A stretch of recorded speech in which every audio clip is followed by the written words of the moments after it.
Temos que nos preocupar com isso, amém? 1 Pedro capítulo 1, verso 3, diz o seguinte. Todos abriram? Amém? Diz assim: louvemos ao Deus Pai do nosso Senhor Jesus Cristo. Por causa da sua grande misericórdia, Ele nos deu uma nova vida pela ressurreição de Jesus Cristo. Por isso, o nosso coração está cheio de uma esperança viva. Assim esperamos possuir as ricas bênçãos que Deus guarda para o seu povo. Ele as guarda no céu, onde elas não perdem o valor e não podem se estragar, nem ser destruídas. Essas bênçãos são para vocês que por meio da fé são guardados pelo poder de Deus para a salvação que está pronta para ser revelada no fim dos tempos. Alegrem-se por isso, se bem que agora é possível que vocês fiquem tristes por algum tempo, por causa dos muitos tipos de provações que vocês estão sofrendo. Estas provações são para mostrar que a fé que vocês têm é verdadeira, pois até o ouro que pode ser destruído é provado pelo fogo. Da mesma maneira, a fé que vocês têm, que vale muito mais que o ouro, precisa ser provada para que continue firme, e assim vocês receberão a aprovação, a glória, a honra no dia em que Jesus for revelado. Amém? O apóstolo Pedro, ele escreve essa carta, essa primeira carta, é dirigida a 5 províncias romanas. 5 províncias romanas que hoje faz parte da Turquia. Pedro escreve porque o povo que era cristão naquele lugar estavam passando por provações provenientes da confissão de fé que fizeram. Eles estavam vivendo lutas constantes, perseguições, porque assumiram uma postura de fé cristã no Senhor Jesus. E Pedro escreve para consolar eles e orientar como permanecer de pé naquele momento tão difícil. São pessoas que estavam vivendo naquelas 5 províncias. Provavelmente não eram judeus, eram pessoas que eram gentios, porque estavam na província de Roma. Estavam ali vivendo uma fé que eles alcançaram segundo a mensagem que foram pregados. Eles ouviram a mensagem de Deus e creram em Jesus Cristo. Por isso alcançaram a salvação. Eles precisavam naquele momento permanecer firmes até a vinda do Senhor, porque havia uma promessa de salvação dada a eles. Cada um deles viviam em uma comunidade. Eram 5 comunidades. Se você ler o versículo 1, você vai ver a quem Pedro está se dirigindo. Pedro está se dirigindo a esse povo. Então, Pedro naquele momento ele estava ali trazendo um consolo a um povo cristão que estavam passando por muita luta. E naquele tempo, gente, não era fácil você ser cristão. Não é como hoje, que nós vivemos hoje em um mundo tão fácil seguir a Jesus. Nada nos impede de estar na presença. Nada nos impede de igreja, nada nos impede de ler a Bíblia, nada nos impede de confessar nosso Jesus, porque ninguém impõe a gente um Deus à força. Os governos hoje, com exceção a China e alguns países que são comunistas e ditadores, eles proíbem as pessoas de adorarem a Deus. Mas no nosso país, por exemplo, ninguém é proibido, ninguém passa por provação, perseguição por confessar uma fé em Cristo. Mas naquele tempo não, a pessoa que confessava uma fé em Cristo, eles eram perseguidos, mortos, eles eram humilhados, eles eram obrigados a negar Jesus ou pagar com a vida. Eles eram obrigados. E esses pessoais, eles estavam passando por esse tipo de prova, estavam vivendo uma prova muito difícil, mas a esperança de um dia morar com Cristo, eles sustentavam essas pessoas. A esperança de um dia morar com Jesus, esse é quem sustentava eles, porque eles foram chamados por Deus através de Jesus, como diz Pedro. Pedro chega e diz assim, no versículo 4, ele diz assim: assim a esperança possui ricas bênçãos que Deus guarda para o seu povo. E eles aguardam no céu, onde elas não perdem o valor, não podem se estragar e nem são destruídas.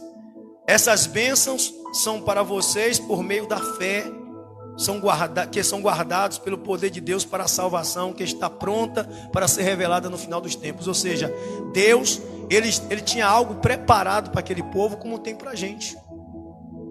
Deus, ele tem uma salvação preparada para cada um de nós. Ele tem uma salvação preparada, um lugar preparado. E essa bênção que está falando no Velho Testamento se referia à terra prometida. Mas no Novo Testamento se refere ao reino dos céus. Se refere ao reino dos céus. Então Deus, ele preparou um lugar e preparou uma coisa que é inestimável, não tem preço. Não tem preço, inestimável para cada um de nós. Mas nós só podemos alcançar essa dádiva se nós crermos em Deus a tal ponto de resistir a provações. E muitas das pessoas estavam naquele momento sofrendo com isso. Estavam ali sendo perseguidos, passando por essas provas. E Pedro, ele vai e anima esse povo. Pedro, ele pega, anima. Quando ele diz, olha, que as bênçãos de Deus que são preparadas por meio da fé, ou seja, Deus guardou para cada um deles. E ele chega e diz assim, ó, alegre-se, versículo 6, alegre-se por isso, se bem que agora é possível que vocês fiquem tristes por algum tempo, por causa dos muitos tipos de provações que vocês estão sofrendo. Ou seja, Pedro diz assim, olha, vocês estão sofrendo agora, mas isso vai passar. Alegre-se, tenha paciência, suporte, viva intensamente o chamado de Cristo para vocês. Porque as provações, elas vão fazer com que vocês fiquem fortes. Porque não existe, gente, não existe uma vitória sem luta. Não existe um prêmio sem uma batalha, sem primeiro você disputar aquela batalha. Ou seja, um atleta, ele se prepara, ele começa a se preparar, ele luta, ele estuda, ele batalha, ele passa o tempo todo ali com a disciplina, ele se priva de muitas coisas, Daniel que o diga, né, Daniel? Se priva de comer demais, se priva de noite de sono que não pode perder. Ele tem aquela disciplina, aquela regra de treinar todos os dias, tantas horas. Por quê? Porque ele vai passar por uma prova de avaliação. E se ele perder na prova, ele não ganha o prêmio, ele não tem o prêmio. Ele só vai ter o prêmio se ele passar na prova. E por isso é que a pessoa tem que se dedicar, se esforçar, lutar dia após dia, para se preparar para o dia da prova. Para se preparar. A mesma coisa Pedro está dizendo para esse povo, olha, vocês estão passando por prova agora, mas essa prova vai trazer para vocês uma coisa bem melhor. Essa vai trazer para você a aprovação. A prova vai trazer para você o prêmio. A prova vai te mostrar que você é capaz. É o que ele diz no versículo 7. Eu queria que você acompanhasse comigo, olha. Essas provações são para mostrar que a fé que vocês têm é verdadeira. Olha o que ele diz, olha, essas provações são para mostrar que a fé que vocês têm é verdadeira. Pois até o ouro que pode ser destruído é provado pelo fogo. Da mesma maneira, a fé que vocês têm, que vale muito mais que o ouro, precisa ser provada para que continue firme. Olha o que Pedro está dizendo, olha. Da mesma forma que o ouro que pode ser destruído, ele passa pelo fogo. A nossa fé também tem que ser provada. Porque é fácil dizer eu creio, é fácil dizer eu sou crente, é fácil dizer eu vou para a igreja, é fácil dizer eu sou salvo. Mas quando vir a luta, a prova, será que nós vamos resistir? Será que vamos suportar os dias ruins? Porque as coisas estão ficando. Taera chegou no começo do culto e disse, olha, no final dos tempos o amor de muitos esfriariam. Ou seja, muitas pessoas estão perdendo essa fé. Muitas pessoas estão perdendo, ou seja, a esperança que Jesus irá voltar para buscar. Estão perdendo a esperança. E quando nós perdemos a esperança, nós caímos, nós naufragamos. Nós desistimos do caminho de Jesus e aderimos às paixões infames do mundo. Voltamos a viver como velhas criaturas. Por quê? Porque não tem mais um alvo, não tem mais sentido quando nós perdemos a esperança da salvação. não tem mais sentido lutar por ela. Já viu aquele atleta que ele não se prepara e ele começa a maratona e ele sai da partida e passa um na frente dele, outro na frente, ele fica lá em quarto, em quinto, em sexto, e o tempo não dá mais para ele terminar a prova. Então ele acaba desistindo da prova, se rende. Não é assim, Daniel? O cara às vezes desiste lá, quando está lá no último lugar, vê que não dá mais jeito, todo mundo já chegou na linha de chegada e ele não. Só não pode fazer igual o Dick Vigarista, né? No reino do céu não tem, que ele sempre está trapaceando para ganhar a corrida. Mas a gente tem essa tendência de desistir, desanimar quando as coisas apertam. Mas por quê? Porque quando a pessoa não se prepara, ela não consegue terminar a prova. Ela não suporta. Já viu no Enem, quando as pessoas vão fazer a prova do Enem que não se prepararam? O tempo, ela tem um tempo para fazer a prova, ela não consegue terminar o questionário. Porque ela não estudou, ela não se preparou, ela não se esforçou. E quando vem a prova, ela é reprovada. Não existe professor injusto. Não existe professor injusto. Não existe. Existe a pessoa que não se preparou para isso. No dia da prova ela não suporta. E Pedro está dizendo, olha, assim como o ouro, que ele pode ser destruído, ele é provado. A vossa fé também é provada. A vossa fé também é passada por provações, por dificuldades. Você vai enfrentar obstáculos até chegar lá. Ele está dizendo, é isso que ele está falando. E ele diz assim, e assim vocês receberão aprovação, glória e honra no dia em que Jesus for revelado, ou seja, no juízo final, no dia da vinda de Jesus. A gente vai receber a honra e a glória do Senhor no dia do juízo. Mas para isso é necessário que nós venhamos, olha, nos dedicar, nos suportar, aguentar. Aí eu vejo pessoas se desesperando com tão pouca coisa. Às vezes porque perderam o emprego nessa crise e estão entrando em desespero. Às vezes porque temos tido que ter cautela, usar uma máscara para ver, não vou para a igreja, não vou fazer isso, e não está valendo a pena. Ou ouvem essas perseguições que tem por aí, que alguns hereges abrem a boca e cadê teu Deus? Por que não cura? E a pessoa começa a parar e pensar assim, olha, mas é mesmo, né? Cadê Deus? E ela perde a fé, e ela não suporta os dias ruins. Às vezes ela chega cansada porque está sendo trabalha numa empresa e demitiram a metade do quadro de funcionário, está trabalhando dobrado, e ela chega cansada, e ela agora já não ora mais, ela já não lê a Bíblia mais. Por quê? Ela está sendo provada nessa situação, e ela está deixando Deus de lado para viver a sua própria vida. E quando ela deixa Deus de lado para viver a sua própria vida, ela perde. Ela não consegue alcançar. E aí ela é reprovada. Mas Pedro está dizendo, olha, nesse caso aqui Pedro está dizendo bem diferente. Pedro fala bem claro quando ele diz assim, e assim vocês receberão aprovação, glória e honra no dia em que Jesus for revelado. Isso é lindo demais. Quando vencemos a aprovação, irmãos, olha, nós provamos para nós mesmos que nós somos capazes.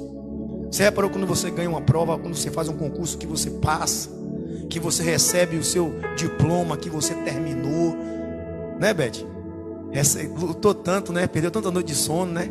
E aí depois recebe o diploma, tá lá já, agora eu sou advogada, agora eu sou doutora, agora eu consegui. Agora imagine no dia que Jesus voltar e dizer assim, entra no gozo do teu Senhor, entra, tá aprovado. Agora que decepção vai ser as pessoas que não suportaram as provações e abandonaram a fé e vão ser reprovados por Deus. Não vou poder entrar. Porque Jesus, para alguns, é bênção, mas para outras pessoas é pedra de tropeço, como foi para o povo de Israel. Para o povo de Israel, eles rejeitaram a pedra da construção. Os construtores rejeitaram e se viu de pedra de tropeço, como diz as Escrituras. Agora acompanhe comigo aí, no versículo 13.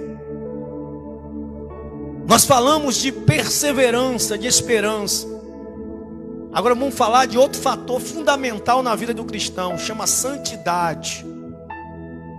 Mas para a gente permanecer firme na fé, precisamos vencer um pequeno obstáculo chamado santidade.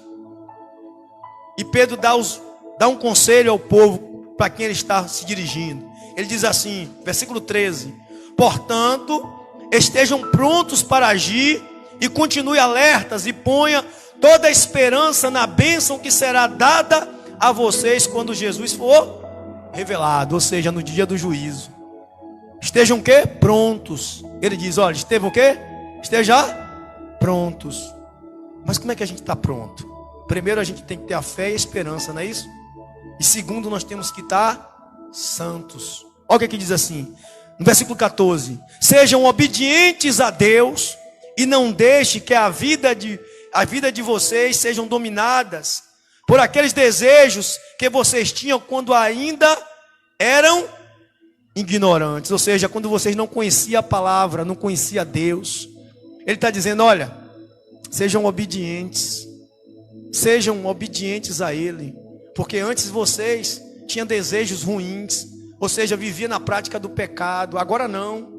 Agora vocês conhecem a Deus e Ele está dizendo como você procede, como tem que ser seu procedimento. Um procedimento santo, um procedimento intocável, um procedimento incorruptível, um procedimento com que o modelo que Jesus deixou, um procedimento que nós temos que ter de uma vida cristã, e não segundo a nossa natureza antiga, e não segundo nossos pensamentos antigos, quando nós éramos antes do mundo, antes de conhecer a Jesus, mas voltar a viver uma vida santa como Deus manda. E ele diz assim, olha, pelo contrário, sejam santos em tudo que fizerem, assim como Deus, o Deus que o chamou, é santo. Versículo 16: porque as escrituras sagradas dizem, seja santo, porque o quê? Eu sou santo. Ou seja, temos que ser santo como Jesus, porque nós somos filhos de Deus igual a Jesus. Nós somos criados para as boas obras, nós somos criados para a santidade, nós somos chamados para a santidade. A esperança nos faz perseverar contra as lutas. A esperança que nós temos, a fé de um dia morar com Deus, faz a gente suportar os dias ruins. Mas a santidade faz com que nós venhamos ter qualidade de vida cristã, ou seja, mantendo-se alegres, satisfeitos, porque nós não praticamos as obras de outrora. Nós vivemos uma vida santa, mudada, diferente, moldada, uma vida com modelo cristão, de seguidores de Cristo, uma vida voltada para Cristo, vivendo segundo a vontade de Cristo e não a nossa vontade, ou seja, esquecendo o passado e vivendo o presente com Cristo. Se a Bíblia nos ensina para a gente viver uma vida de santidade, nós vamos viver. E aí não vai ter ninguém que vai tirar a gente do caminho, não vai ter ninguém que vai nos corromper, porque a santidade está dentro de nós. É necessário isso. Ontem na sexta-feira eu estava aqui na aula, e eu estava contando um testemunho da minha vida. As meninas estavam aqui, a gente estava contando um testemunho da minha vida. Algumas coisas que eu passei, algumas humilhações que eu passei, algumas provas que eu passei na vida, mas eu suportei. Humilhante, que mexe com o ego humano. Quem presenciou, quem viveu, sabe. E quando eu olho para o que eu passei, eu digo, obrigado, Senhor, porque eu perseverei, eu permaneci de pé. Porque eu suportei, eu fui aprovado, eu consegui passar pela aprovação, eu consegui suportar o orgulho de dentro de mim, a vergonha, eu consegui suportar a dor, o sofrimento, eu consegui, e não negar o meu Jesus. E aí eu digo assim para mim, assim, quando eu olho eu digo, obrigado, se eu suportei aquilo, aí serve de base para a minha fé. Porque quando você suporta uma prova e vive uma vida de santidade, você não se corrompe. Então você, quando vê outra prova, você diz, eu passei por aquela, essa aqui é a fichinha. Você começa a acostumar, como um atleta que todo dia treina, chega um dia que ele não sente mais nada, ele já está ali, ó, é normal, ele vai vencer limites, quebrar limites. Ele faz um tempo, olha para o relógio e diz, não, agora eu vou quebrar esse limite. Ele vai trabalhar para vencer, quebrar os recordes. Eu passei por essa prova, essa aqui é a fichinha, eu vou passar também.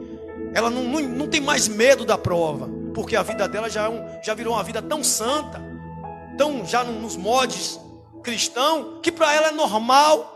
Quando a gente jejua sempre, a gente não sente dificuldade de fazer jejum.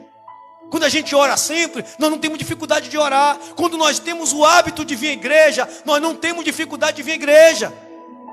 Porque isso já virou uma rotina normal dentro de nós, faz parte da nossa vida, faz parte do nosso ser.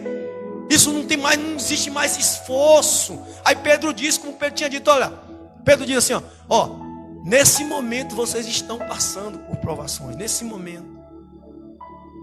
Ele fala, nesse momento. Você pode até estar passando assim, mas ele diz, olha, depois, no final. Ou seja, essas pessoas, depois de passarem por isso, elas se tornam pessoas belas. Você reparou o ouro como é que é tirado? O ouro, eu estava vendo essa semana, eu estava assistindo um documentário, está ali no meu histórico do YouTube. Eu estava vendo sobre a Guiana Francesa, a luta que aquele povo vive, a prostituição, os assassinatos, e o cara mostrando as pepitas de ouro tiradas da terra. Um pedaço de torrão assim, de torrão, e o cara gritou aqui, cheio de ouro dentro, o cara dizendo aqui, ó, ouro puro dentro. Para mim era um pedaço de barro. Mas aí ele bota ali bota um produto e ele começa a aparecer o ouro. Aí vem um bocado de pedaço de terra assim, brilhando, de metal, e depois o cara vai lá, bota no fogo e começa a passar pelo fogo e vai criando a forma. Ele cria aquela joia, depois que cria a joia, ela fica bonita e se torna uma joia caríssima. Mas no começo, quando você olha, parece pedra, parece barro, parece aquele argila. No começo é isso, é um metal bruto. E é assim, no começo tudo é dessa maneira. Mas depois ela é lapidada, ela é moldada. Aí o ourive vai lá e constrói a joia. É isso que Deus quer fazer com cada um de nós. Deus quer pegar a gente e lapidar. Mas para ele lapidar tem que passar a gente pelo fogo. Para ele lapidar, para ele tornar a gente santo como Jesus, a gente tem que passar o mesmo sofrimento que Cristo passou. Porque Cristo é referência. Ele veio e foi provado para ser aprovado. Jesus, ele veio e foi provado não só pelo diabo, mas foi provado pela própria natureza dele.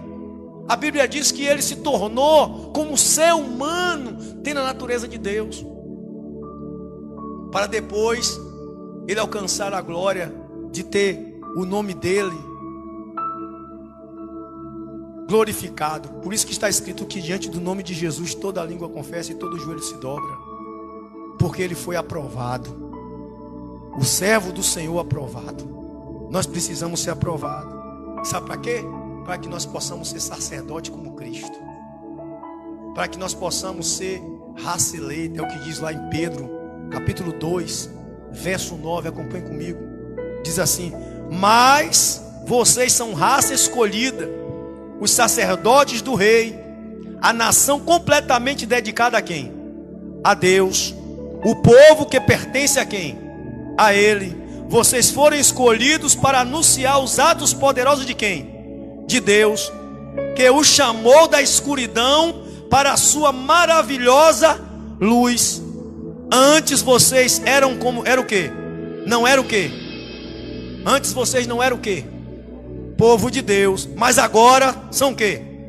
Seu povo. Antes não conheciam a misericórdia de quem? Mas agora já receberam a sua misericórdia. Olha, Pedro está dizendo, olha, para aquele povo que estava sendo provado, antes vocês não conheciam a Deus, você não era povo de Deus. Pedro está falando para um povo pagão, um povo que eles eram gentios, porque o povo escolhido foi o povo de Israel, e rejeitaram a pedra, rejeitaram o Cristo. Paulo diz lá em Atos capítulo 28 que a salvação foi trazida aos judeus e eles com ouvidos ouviram, com os olhos viram e não acreditaram. Então foi levado aos gentios, eles creram e foram curados.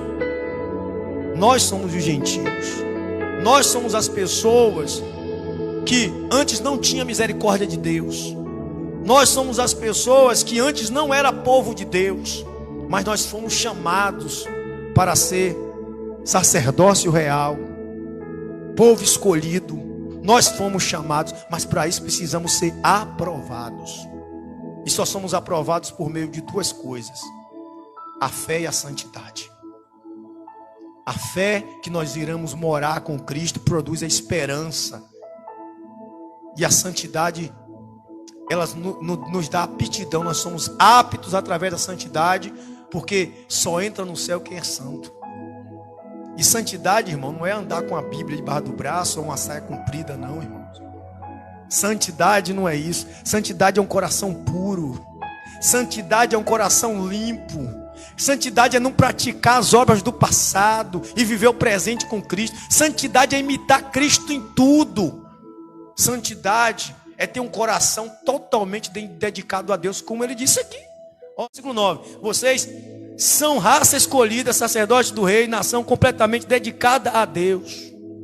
Dedicada a Deus. Ou seja, a nossa dedicação tem que ser para o Senhor. Viver em função do Senhor, como diz Pedro cá, no versículo 15 do capítulo 1. Pelo contrário, sejam santos, porque o Senhor é santo. Temos que ser santo porque o Senhor é santo. Temos que abandonar as velhas práticas e voltar a viver uma vida santa, para que nós possamos suportar as provações, porque nós vamos ser tentados todos os dias a negar Jesus. Sabe como? Tentados no nosso trabalho, tentados na nossa vida cotidiana, na nossa casa. A irmã comentou algo comigo na sexta, e eu fiquei aquilo ali, que eu passo por isso sempre.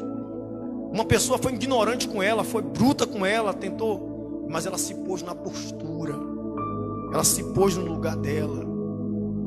Ela não saiu, não largou a postura de lado, ela não jogou a postura de lado, ela não abandonou a sua fé naquele momento. Ela suportou aquilo ali para manter o caráter de Cristo, para manter a postura de Cristo. Porque se ela perde as estribeiras, as pessoas iam olhar e dizer assim: aí não tem nada de Deus. Porque a pessoa confessa que é de Deus, confessa uma fé em Jesus e diz que vai morar no céu, mas no entanto pratica as obras da carne, as obras da sua natureza humana. Nós somos espirituais. Nós somos espirituais. Espirituais. Aí versículo 11 ele termina dizendo assim: queridos amigos, lembrem, capítulo 2, versículo 11. Queridos amigos, lembrem que vocês são estrangeiros de passagem por este mundo. Vocês são estrangeiros de passagem por esse mundo. Peço, portanto, que evitem as paixões carnais, que estão sempre em guerra contra o quê? A alma. A conduta de vocês entre os pagãos devem ser o quê? Boas, para que quando eles os acusarem de crimes, tenham de reconhecer que vocês praticam boas ações, e assim louve a Deus no dia do quê? Da sua vinda. Foi o que eu estava dizendo agora. Quando nós temos uma conduta santa, as pessoas têm que reconhecer a gente. As pessoas têm que reconhecer que nós somos de Deus, aptos a entrar no céu. Essa conduta que nós temos que ter. Não adianta a gente viver essa vida de dizer Senhor, Senhor, e no dia a gente não entrar. Jesus disse: nem todos que dizem Senhor, Senhor entrará aonde? No reino dos céus. Mas muitos vão dizer: Senhor, no teu nome eu expulsei demônio, no teu nome eu estava na igreja, no teu nome eu cantei, no teu nome eu preguei, no teu nome eu carreguei uma Bíblia, no teu nome eu dei comida ao povo, no teu nome, olha, eu agia como cristão. Mas Jesus vai dizer: olha, apartai-vos de mim, vocês que praticam a iniquidade. Ou seja, o coração está longe de Jesus. Louva com os lábios. Precisamos suportar as provações. Precisamos ser santos. Precisamos voltar ao primeiro amor. Precisamos suportar as lutas, porque nós estamos vivendo isso hoje. As pessoas perguntam: cadê o seu Deus? As pessoas vão lhe atingir, vão lhe criticar. Você quer ver uma coisa? Hoje eu não posso dar uma opinião política. Quando eu vou dar, a primeiro argumento é assim que é pastor, é assim que é crente. Quer dizer, eu não sou livre não para dar uma opinião, não. Eu não posso fazer um comentário de nada, que as pessoas usam um argumento porque eles me veem dessa maneira. Eles procuram algo para me acusar. Mas eles não têm o que falar de mim em relação à minha postura. Eu sou honesto, marido de uma só mulher, não sou mentiroso, vivo uma vida reta com Deus, pratico as obras de Deus. Eu procuro me esforçar para não ser uma vergonha para Jesus, para não ser reprovado. Eles podem até tentar, como diz o texto, me acusar, mas eu sou justificado pela fé em Cristo. Eu sou justificado por Ele, porque as minhas obras são boas. E nós temos que viver as obras boas, as boas obras, as boas obras. Felizes os que não viram e creram. Pedro faz essa menção, né? No versículo 8 aí. No versículo 8, ele diz que vocês amam Jesus mesmo sem ver. Versículo 8 do capítulo 1. Ele diz assim: vocês amam mesmo sem terem visto, e crerem nele mesmo sem que não estejam vendo agora. Assim vocês se alegram com uma alegria tão grande e gloriosa que as palavras não podem descrever. Vocês têm essa alegria porque estão recebendo a salvação que é resultado da fé que possui. Lembra de Tomé? Lá em João 20, 29, bem-aventurados que não viram e creram. Esse povo não andou com Jesus, não. Esses povos nem viram Jesus ser crucificado. Esses povos foram evangelizados por Pedro depois de muito tempo, mas eles creram na palavra pregada por Pedro. Creram, não viram Jesus, mas tinham esperança tão grande de ser salvo. Então eles eram bem-aventurados. A recompensa deles era lá em cima, igualmente a nós. Nós não vimos Jesus, nós não andamos com Jesus, nós só cremos, nós acreditamos que existe um céu preparado para a gente, nós acreditamos que existe um reino de Deus cheio de glória preparado para a gente. Este é o sonho do cristão. O cristão tem que almejar morar com Jesus. O cristão tem que dizer assim: olha, rapaz, um dia eu vou morar naquele lugar. Ele tem que sonhar com isso, ele tem que estar dentro dele, alimentado. O reino de Deus tem que estar alimentado, porque isso aí é quem traz a perseverança, porque a esperança faz isso. Quando você tem esperança que você vai vencer, você luta. Quando você tem esperança que você vai para um lugar melhor, você não se importa com o que está passando aqui, porque você sabe que o prêmio que você vai receber é muito maior do que o que você está passando agora. Você sabe disso, então você planta, você luta, você se esforça, você se dedica, porque sabe que vai chegar na linha de chegada em primeiro lugar. Você sabe, vale a pena o esforço, vale a pena a dedicação, vale a pena o sacrifício, vale a pena ser humilhado, vale a pena estar na presença, vale a pena ser chamado de tabaréu, de bestalhado, vale a pena chamar de trouxa, vale a pena como eu sou chamado. Porque eu não trago a minha esposa? Porque muitos amigos chegam para mim e falam: você é otário. É otário, a mulher está se botando, está ali, ó, para lá. Você é otário. Eu não sou otário, não. Eu não, otário é eles. Eu não. Eu casei com uma só mulher, Deus me deu uma só mulher, e eu vou ser fiel à minha mulher até o dia que Jesus me tirar da terra, porque eu quero ir para o céu. Se eu trair minha mulher, eu vou para o inferno. E eu não troco minha salvação por nada, porque o ouro pode ser destruído, mas a salvação que Deus me deu está lá no céu, guardada, ninguém pode destruir. E eu estou guardando ela, porque eu quero morar. Eu não sou bobo, eu vou passar. Eu chego aqui cansado, morto. Às vezes eu estou aqui arriado. Queria estar em casa, eu não vou para a praia, eu não vou para lugar nenhum, me sacrifico.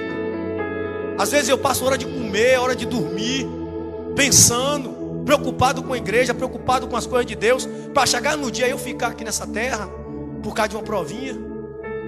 Não, eu preciso subir. O meu alvo é o céu, o meu alvo é Cristo, mas para isso eu preciso da esperança em minha santidade. Tenho que esperar. Muitos de vocês, eu e muitos de vocês, nós não vamos ver Jesus chegar nas nuvens, porque a salvação pode ser o dia da vinda de Jesus, ou pode ser a nossa morte. Será que nós estamos preparados para a vinda de Jesus? Será que nós estamos preparados para essa vinda? Será? Será que nós estamos preparados? Abra em Lucas capítulo 12, verso 35. Diz assim: e Jesus disse ainda: fiquem preparados para tudo, estejam com a roupa bem presa e com o cinto com cinto e conservem as lâmpadas acesas. Lucas 12, 35. As lâmpadas, versículo 36 agora. Sejam como os empregados que esperam pelo patrão, que vai voltar da festa e de casamento, e logo que ele bate a porta, os empregados vão abrir. Aí ele diz no 37: felizes aqueles empregados que o patrão encontra o quê? Acordados e o quê? E preparados. Eu afirmo a vocês que isto é verdade. O próprio patrão preparará para servi-lo e mandará que se sente aonde? À mesa. E ele mesmo o quê? Eles serão o quê? Felizes. Alerta. Mesmo que chegue à meia-noite ou até mais tarde, não é isso? Lembrem disso. Se o dono da casa soubesse que hora o ladrão viria, não deixaria arrombar a sua. Vocês também fiquem alerta, porque o Filho do Homem vai chegar, o quê? Quando não estiver o quê? Esperando. A esperança nos faz ficar alerta. A santidade nos faz ficar pronto, com as lâmpadas acesas. Quando a gente é santo, a gente é cheio de unção. Aí o cara disse que estava pequeno, né? Quando a gente é santo, a gente está cheio de o quê? Unção. A lâmpada está acesa. E quando a gente tem esperança, a gente se prepara. É bom a gente ficar preparado. Preparado para a vinda do Senhor. Ele está à porta. Rumores de guerra, peste, fome. Está tudo acontecendo rápido. Tudo acontecendo rápido. E tem muita gente brincando. Está todo mundo dormindo. Está todo mundo aí. Não quer suportar uma provinha. Se distraindo com bobagem. É novela. É futebol. É resenha. As pessoas não vêm para a igreja por qualquer motivo. Não lê a Bíblia mais. Não ora mais. Está todo mundo brincando. Se corrompe por qualquer besteira. O patrão diz assim: olha, as vendas caíram. Arruma um jeito de vender aí, ó. Mente pro cliente. Aí o cara vai lá e mente. Para vender, pra aumentar a venda. Diz aí que essa mercadoria aí está infusada, diz que presta. Faz isso. Faz assim. Aí a mulher mente pro marido, o marido pra mulher, o filho. Por causa de bobagem. É melhor enfrentar o problema, enfrentar a prova com a verdade e sofrer o dano, sofrer a provação, do que negar fé. E negar fé, irmão, ninguém vai botar uma arma na sua cabeça e dizer assim, ó, ou nega Jesus ou morre, não. Negar fé é quando você pega e você adere às vontades da sua própria carne, das coisas que você fazia antes de ser cristão, para agradar o mundo e não para agradar a Deus. Porque às vezes a gente agradar a Deus aborrece o mundo. Às vezes para agradar a Deus você vai ser demitido. Às vezes para agradar a Deus você vai ser humilhado. Às vezes para agradar a Deus vão lhe chamar de pateta. Às vezes para agradar a Deus você vai deixar de ganhar o pão de cada dia, de fechar aquela venda. Vai perder a oportunidade de emprego tão sonhada, porque você tem que fazer alguma coisa de errado para ganhar. Não caia nessa. O reino dos céus não tem preço. É inestimável. Eu não troco meu Jesus por nada. Quem não quiser seguir as pegadas de Jesus, problema, eu vou seguir. Eu vou continuar até o fim. Eu já cheguei até aqui, eu já passei por um bocado de prova, eu vou passar por todas que Jesus botar em minha frente. Todas. Eu vou enfrentar todas. Todas. Eu só saio daqui morto ou arrebatado. Eu não vou perder meu tempo. E não é hora de brincar mais. Por isso que Pedro chegou preocupado com aquela igreja de Roma, aquelas 5 províncias. Ele pega e diz, olha, irmãos, tem que ser desse jeito. Tem que ser assim. Pedro estava preocupado, melhor dizendo. E Jesus deu esse alerta aqui, ó, em Lucas 12:35. Jesus deu esse alerta. Jesus tem como título: Os empregados alertas. Nós somos os empregados. Nós somos os sacerdotes. Nós somos o povo escolhido de Deus.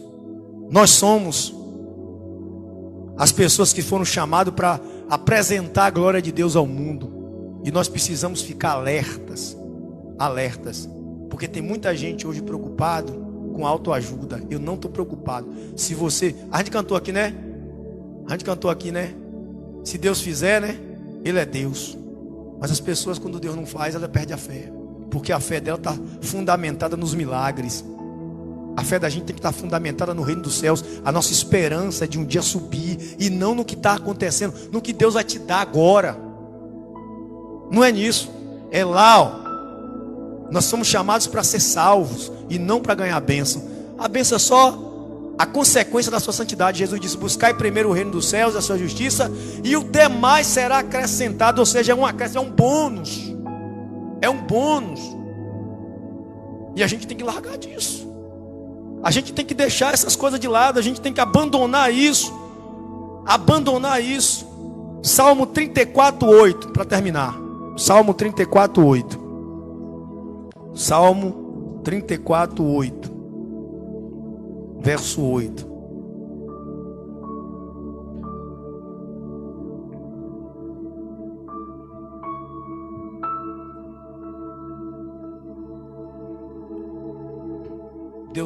Deus é misericordioso e muito bom para a gente. Só que, ó, a gente não tem que descobrir a bondade de Deus pelo que o povo fala, não. É nós que temos que descobrir a bondade de Deus. E nós só descobrimos a bondade de Deus tendo experiência com Ele.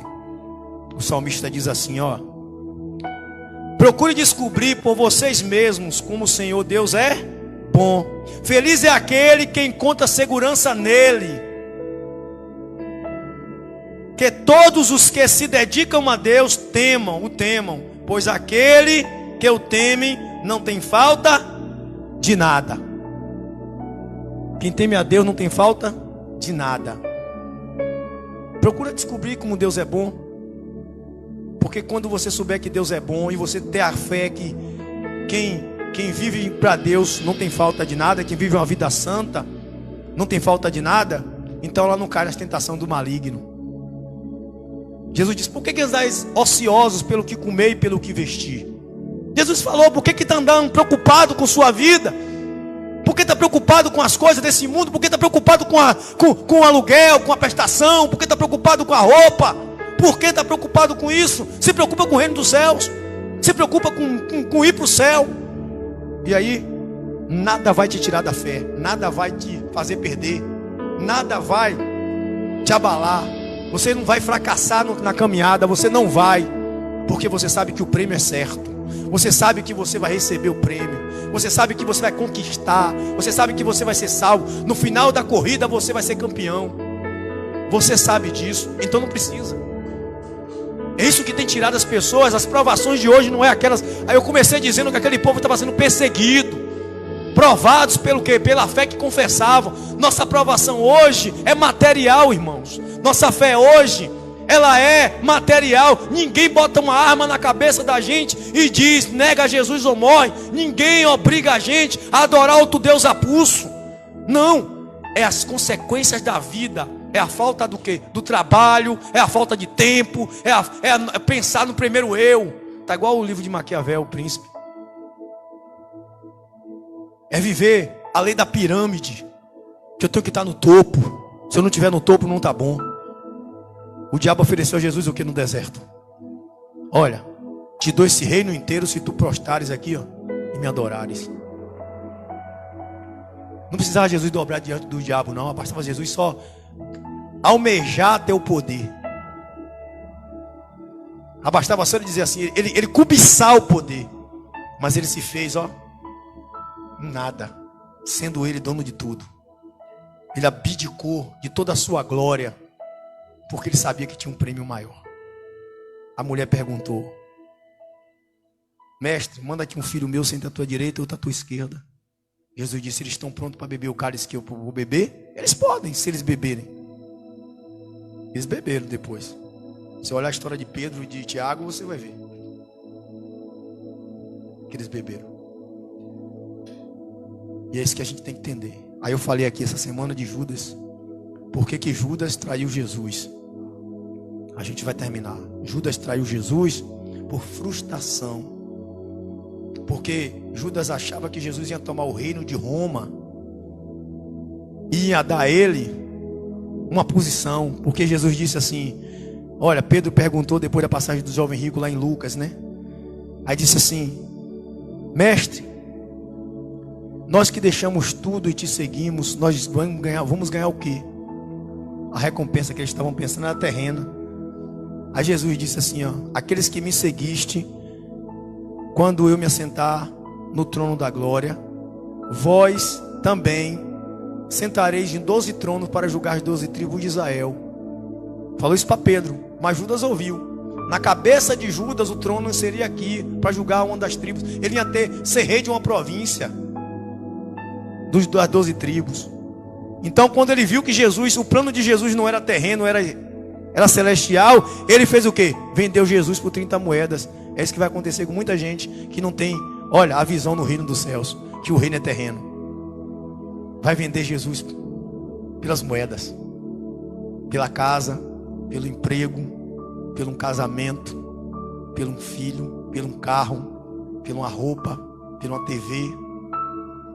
E não vai suportar as provas, porque as provas que o diabo vai te dar não é prova de botar uma arma na sua cabeça. É a oportunidade de você vencer nessa terra. Ele vai te dar o reino para você escolher.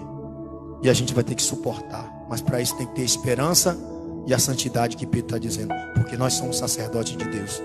E se a gente se pôr na posição de sacerdote de Deus, a gente vive uma vida santa. Se a gente quiser subir, tem que ser assim. Amém?